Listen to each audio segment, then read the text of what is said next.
Hey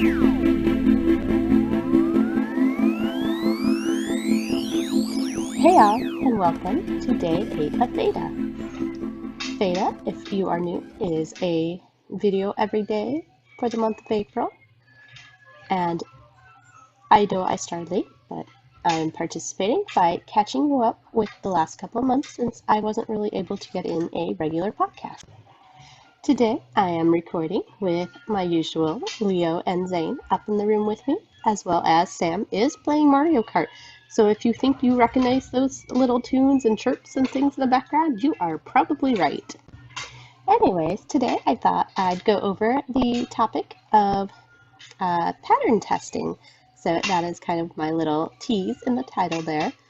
But I think it was maybe mid-February, I started to actually do regular pattern testing. And then that's what I did through, probably mid-March.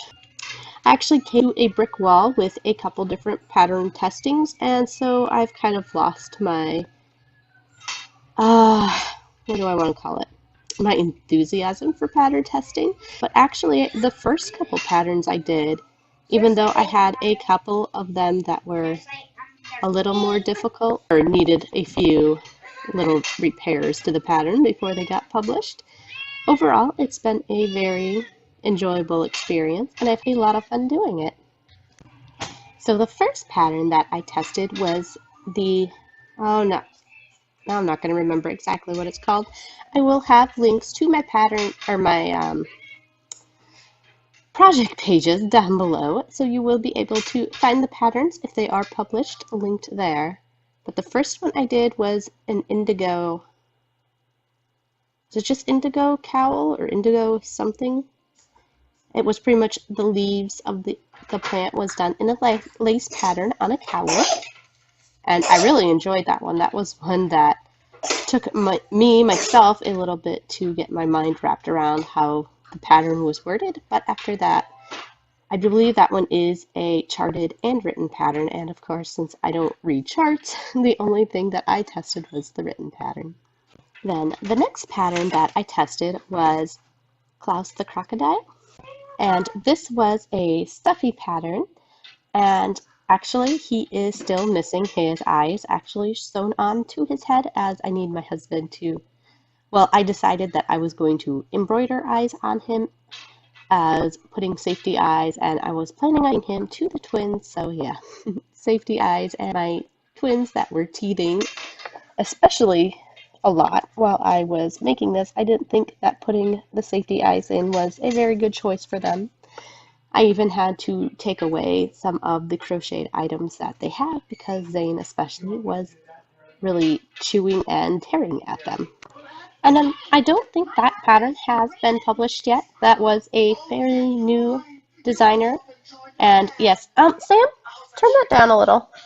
I had to stop because my husband came upstairs, and now I have TV in the background that is super loud. I had put the thing on mute, which doesn't mute the speakers, but I can't reach the thing to turn off those speakers, so. What's the timer for? Hey Google, stop. What was your timer for?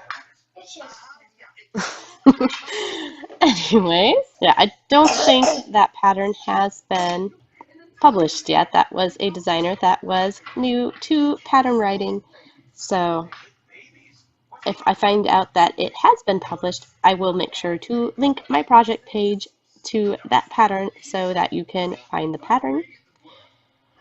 And then I've done a couple different washcloths. Those were both done in March, and the one was a Flying Bees washcloth, which I believe that one has been published, and I think the other one, which was Something Hearts, has also been published.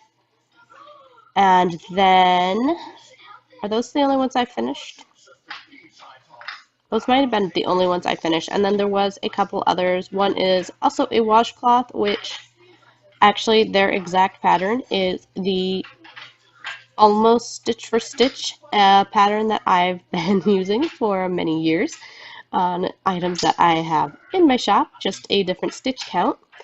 And I pointed this out to them and said a couple things I did, and they seemed to ignore that I had been using this pattern and didn't address my couple concerns with the like foundation chain and first row, which is kind of why I quit trying to work on that.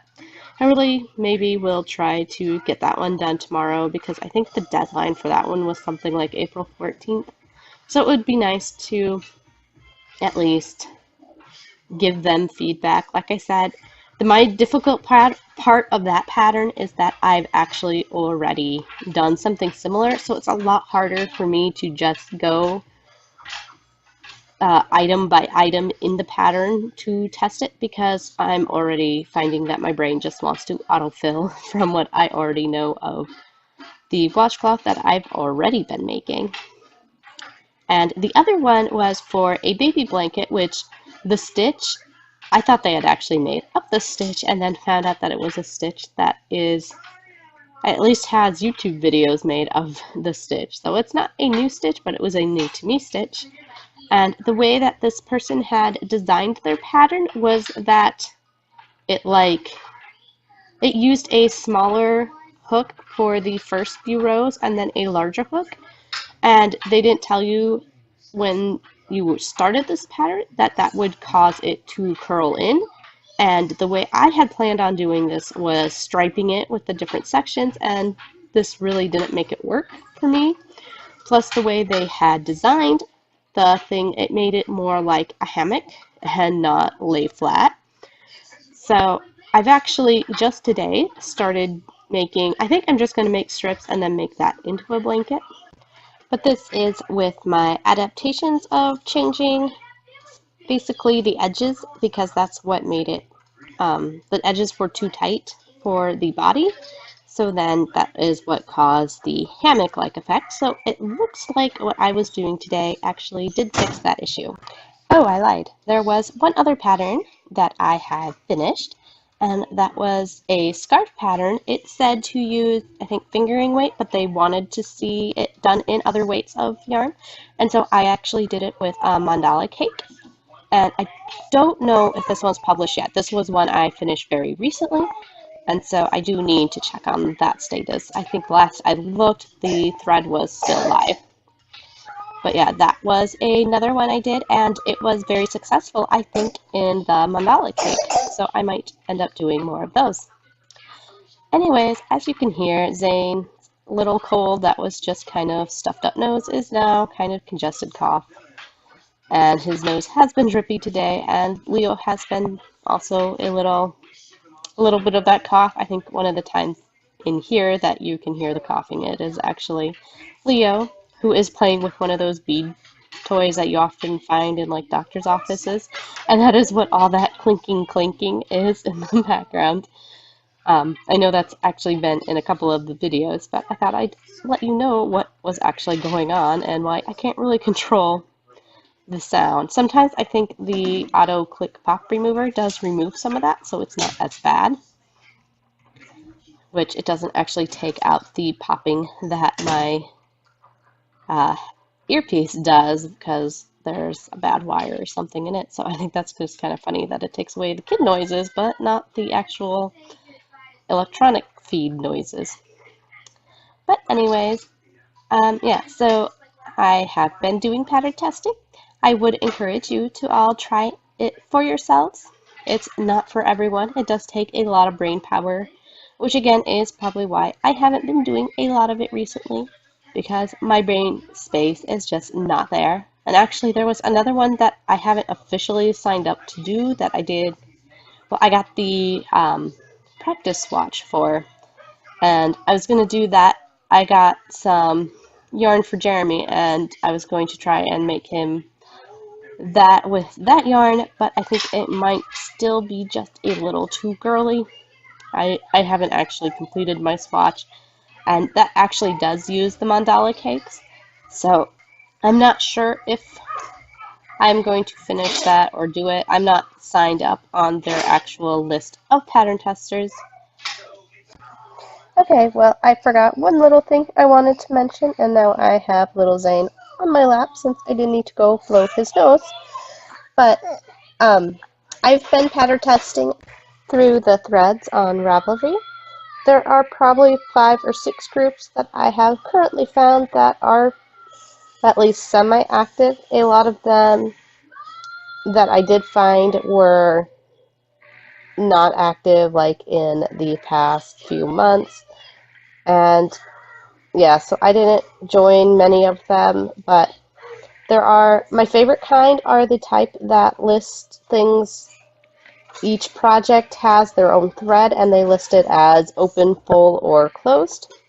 And I find that is really helpful when just trying to go through the list to find things that are currently going on. And then they also usually label if they are knit or crochet. So of course I've just been looking at crochet threads, which there are a lot less of, so at least it takes the potentials down a lot, but that's just the way that I've been doing it recently. I know there's, I think it's called the Testing Pool is one of the main groups I use, and there's also free pattern testers.